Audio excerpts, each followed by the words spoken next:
What up, what up, what up, you guys? It's Blackwing 2040. Welcome back to the Power Rangers Marathon. Today, we are going to be talking about Power Rangers Lightspeed Rescue. And since it's been 20 years, first up, I just want to start by saying happy 20th anniversary, Power Rangers Lightspeed Rescue. This season, of course, is a hardcore season. I can say it's a hardcore season in my book, and it's done a lot of things, giving us an original Ranger. Just give it.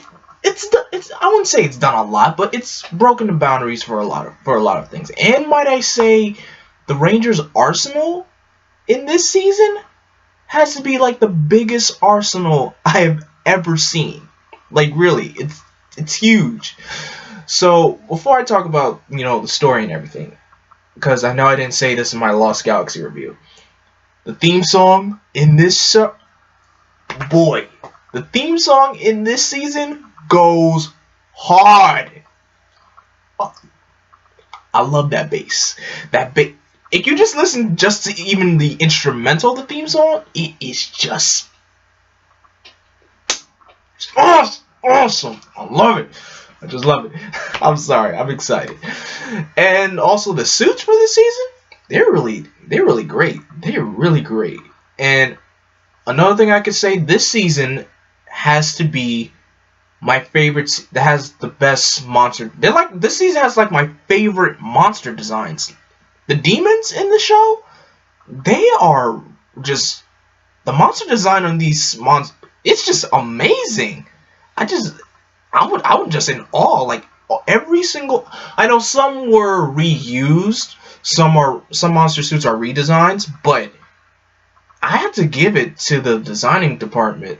The monsters in this season are awesome, really just awesome. So now, let's jump into the story. We are back on Earth. We are back on Earth. And we have it's just crazy how we just go from Earth, space, in space again, now we're back on Earth. So we begin our story in a desert. I don't want to say Egypt, because if I say Egypt, that's just being stereotypical. I would just say somewhere in a desert, some travelers stumble across an ancient tomb, and in that tomb they also find treasure.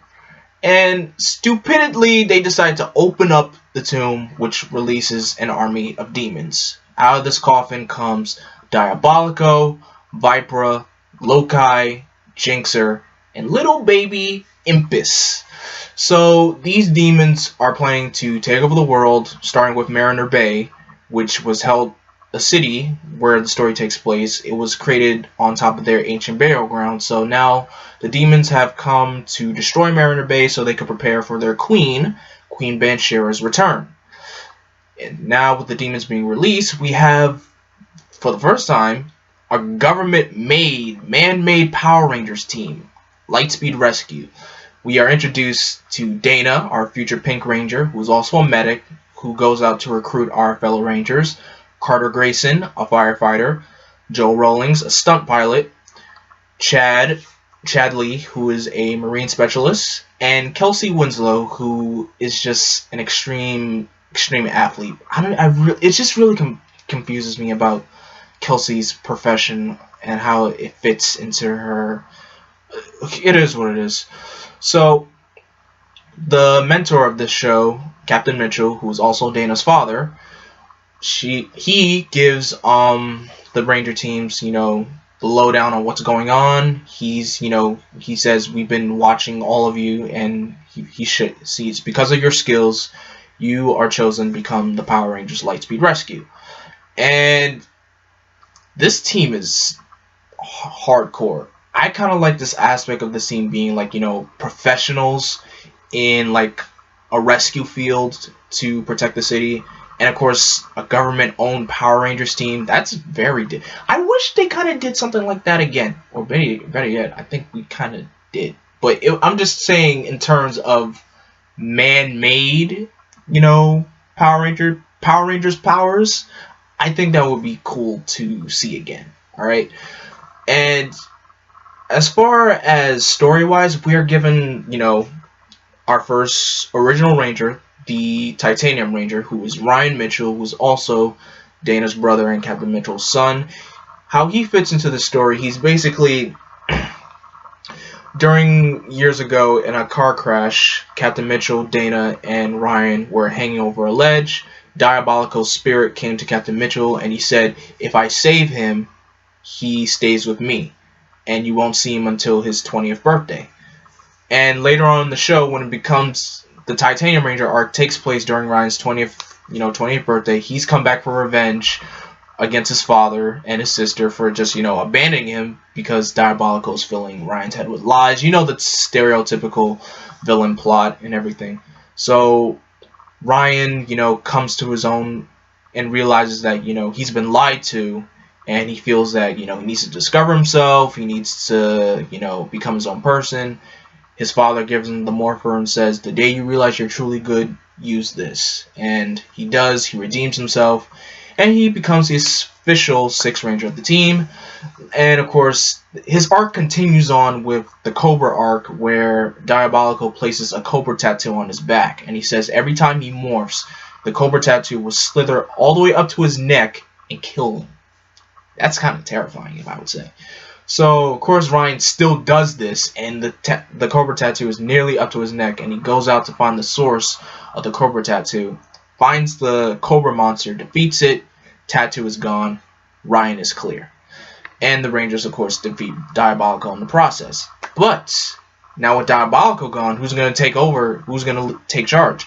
Well, it turns out Diabolical had this piece called Star Power, and that Star Power is passed on to Olympius, who transforms into Olympius.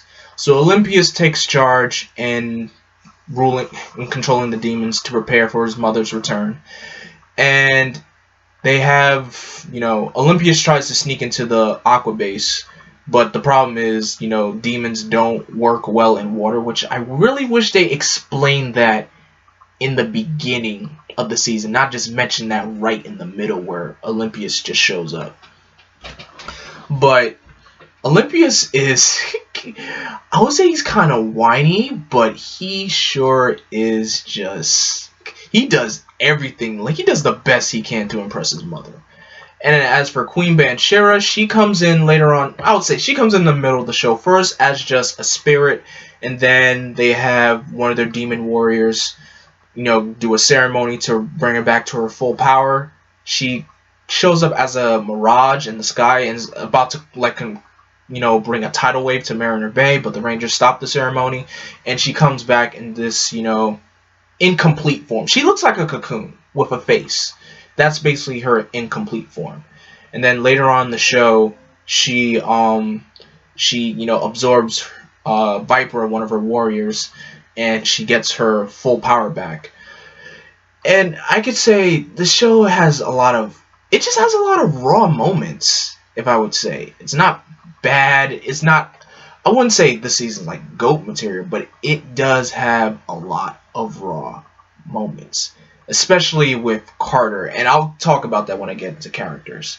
As a matter of fact, let's jump into characters right now. Starting with our Ranger team, Carter Grayson. Carter is the Captain America of the Power Rangers, and I mean that in every single way. He does what he's told. Sometimes he may have to, sometimes people have to say hey Carter, you need to, do this. But one thing I just found crazy though is why did they have to choose Carter to test out the titanium morpher? I mean, I know they probably didn't have any other testers there anyway, but were they trying to make Carter the Titanium Ranger in the show? That's one thing that bugs me. But of course, Carter has two defining moments in this show. First time where he shoots a demon warrior at point blank range and comes out of the rubble, tarred up suit and everything. I'm just like, there's no stopping this man. This man is awesome. There's no stopping Carter Grayson. And of course, in the final battle where he's facing off against Queen Banshera, broken helmet, and then starts fighting her helmetless. And he's straight up willing to sacrifice himself no matter what, because when he was holding on for dear life in the coffin that leads to the Shadow World, he was just close the lid. He's really just to put his life out on the line just to get the job done. That's why I love Carter so much. Carter is really up there as a top 10 Red Ranger. Next up, Chad. At first, I was about to think, what, Chad didn't really do much, but I took it all back. I was going through this season. Yes, Chad only had like about 3 or 4 focus episodes, maybe 5. I could be wrong, but Chad, Chad is one of my favorite Blue Rangers. He's a formidable fighter. He works works well in the marine field. I'm about to say marine biologist, like, the aquatics field. But his combat skills is just what makes him such an outstanding Blue Ranger in the first place. I wish, though, they did kind of dive deeper into, him and Kelsey, because sometimes Kelsey gets the second string in his focus episodes as well. And I feel like, if they were going to develop them into a couple, they should have went for it, but they didn't really do it, but because I guess you could say they kind of got overshadowed by another couple in the show. And that leads into our next Ranger, Joel Rowling's second brother, represent, as the Green Ranger. I feel like, we need more brothers in green. We really do. I know we get a lot of representation for brothers in red, but we need more brothers in green. Come on. That's all I'm saying. Joel, he had one of the best developments in the show, because bro was pushing to be in a relationship with Miss Fairweather, who is basically the team's scientist who develops the Ranger weaponry and their tech. This dude went from pushing it and pushing and pushing it, and just like, trying his best just to impress her. And then I would say his defining moment was in the mega battle episode where he was protecting Miss Fairweather's brother. At the time, he didn't know that was her brother, but Joel really stepped up in that moment. That's one of my favorite moments for Joel. And of course, at the end of the show, he does end up getting his date with Miss Fairweather, and it also leads to another bit of detailing for him and Miss Fairweather later on. But we'll talk about that when I get to that specific moment. Next up, Kelsey. Kelsey is difficult to talk about because she only gets like 3 or 4, focus episodes. I just feel like her profession, I don't really know how her profession fits in this season as a whole. Like, I don't really think it fits at all. She does have some shining moments when she's around Dana, but other than that, sometimes her character can be very forgettable, and that's kind of sad. In a season like this, it's kind of sad that her character is very forgettable. Next up, Dana. Dana is the Pink Ranger. She's the medic of the team, and Dana's very headstrong, and I kind of like how this Ranger team has like a medic, because whenever a Ranger team gets like beaten very, very badly, like the team needs medical attention, and especially with seasons like these, whenever a Ranger gets like beat up really bad, you can see like the bruises, the burn marks. I'm just like, whoa. But Dana, I would say her moments only really shine when she's just, when she has the on-screen moments with her brother, Ryan. That's really her defining moments, and with her father as well. Anytime there was like a focus episode regarding like the Mitchell family, those are her shining moments. Outside of that, not so much. And let's also talk about the elephant in the room, Ryan. Ryan doesn't get anything at all, and it's sad because he didn't stay for much in the season because Saban didn't have any. Well, there was no Sentai footage for for Ryan because he's the first original created Ranger for the franchise. So all those episodes where you think Ryan's going to show up, he doesn't. I mean, sure, he gets credit in the opening credits, but he doesn't. He's not around. Most of the time in the show, he's out and about trying to find a way to defeat the demons. That's about it. So it sucks that Ryan's only really defining moments for him are his debut, the Cobra arc, and that's about it. Sadly, it really sucks. I mean, Ryan is cool, but it just sucks that he doesn't get that much development at all. All right, let's move on to Ranger allies. Captain Mitchell. Captain Mitchell has to be up there as one of the best mentors in Power Rangers. One thing I find astounding about him is because he's the one person that motivated Carter to become a firefighter. Because when Carter was a kid, he was in a fire and a firefighter came to rescue him. And he didn't know it was Captain Mitchell at the time. And then when Carter went to go rescue Captain Mitchell when they were, putting out a fire from one of the demon attacks, he realized, Captain Mitchell, that was you. You were the one that rescued me when I was a kid. I'm like, yes, I was. It's just, I love that how a man of mystery that you never really know comes back to, recruit you for something even bigger. That's what I find special about Captain Mitchell. And he's always the family man. And I find it interesting how in the finale, when the Aqua Base got destroyed, and he's standing there, it's kind of reminding me a bit of Titanic. Captain just stays there to sink down with the ship, which he doesn't. He doesn't stay there, but just a bit of a symbolism kind of aspect, I would say. Now, Miss Fairweather. Miss Fairweather's hot. Alright? She's hot, y'all. Alright? Look, don't tell me when you were a kid and you're watching Lightspeed Rescue, you did not have a huge crush on Miss Fairweather. I mean, I give her props for, putting up with Joel's antics for so long. And that, she's like Joel's main motivation for him to keep going and do whatever he can. It gives Joel something to fight for, if I would say. Sorry, there's a bug buzzing around.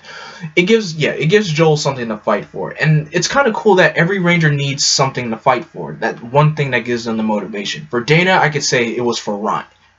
Ryan was like Dana's big motivator. For Joel, it was Miss Fairweather. That's all I can say about Miss Fairweather. She's like Joel's big motivator, and of course they hit it off at the end of the season. They're going out on a date finally, and so on and so forth. The rest is history.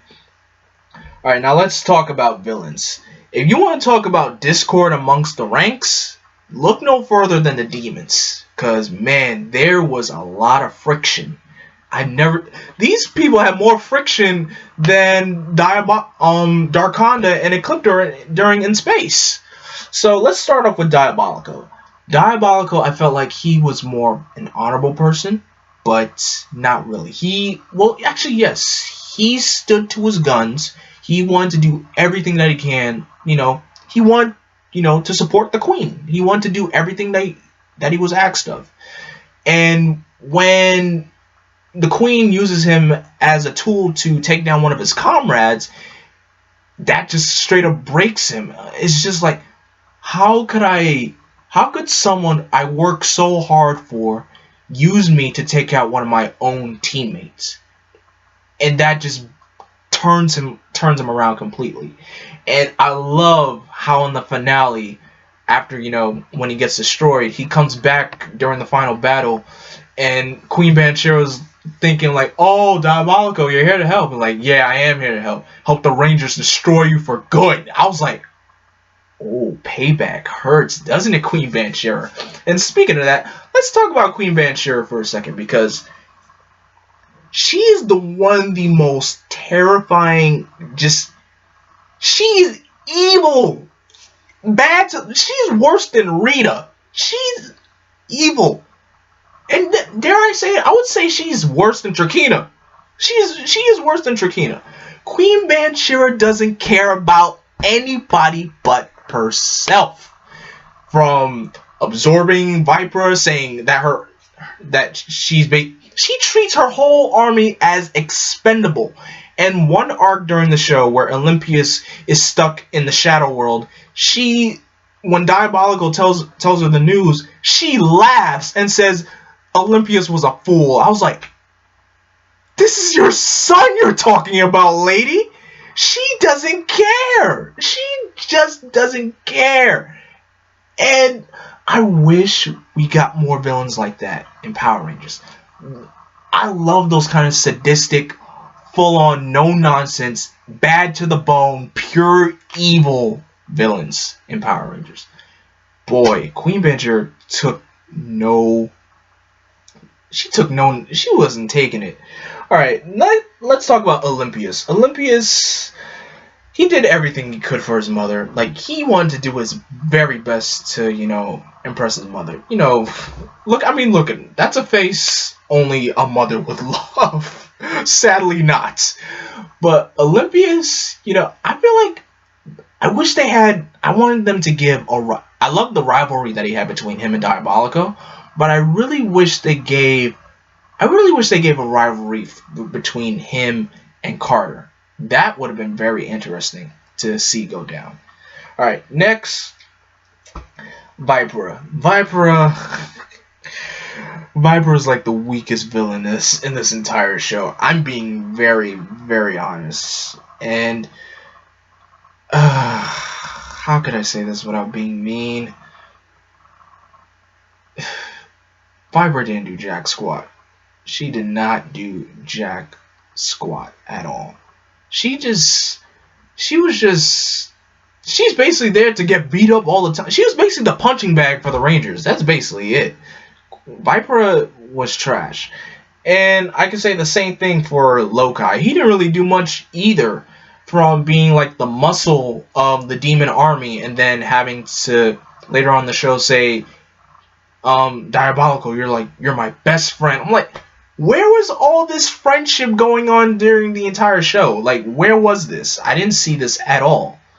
And the last character to talk about is Jinxer. Jinxer is the monster creator of the show. He makes the monsters grow and everything using magic cards.